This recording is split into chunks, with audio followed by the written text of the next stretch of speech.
Well, for me, Jeremiah is a top 5 book. I like to tell my students I have a top 5 and a top 10. I vacillate at times on what books get included there, but for me, Jeremiah is a top 5 book. Jeremiah is a very significant figure in terms of a prophetic voice to the kingdom of Judah just before exile. And it's important to remind ourselves that at these crisis points in history, God raises up clusters of prophetic voices.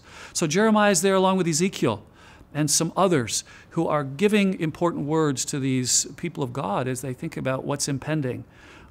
Jeremiah sees a lot of history. He sees the last great reform under Josiah.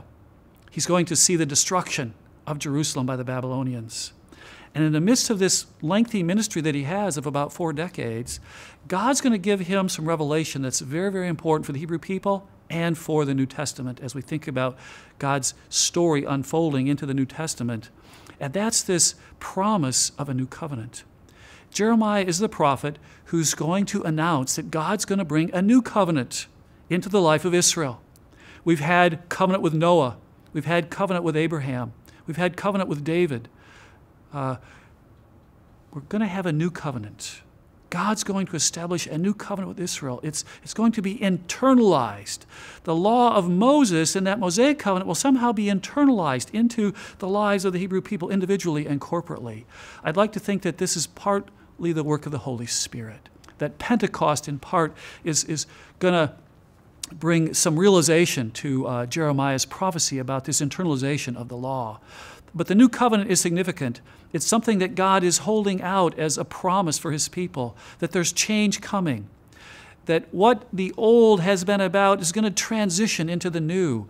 And there's this hope for a new covenant that the people can look to, that they can somehow identify with, and will become a realization for us as we think about the New Testament. Luke 22 being the key passage, right, as we think about Jesus and his ministry. He's going to have that last meal with his disciples, and he's going to say, this is it. Here it is.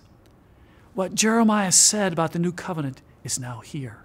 My sacrifice, my death as a substitute for you is going to somehow accomplish this new covenant. So Jeremiah is a key figure, and in that sense, I think a top 5 book for me, because that new covenant is there. It's a promise. It's going to be fulfilled in the ministry of Jesus.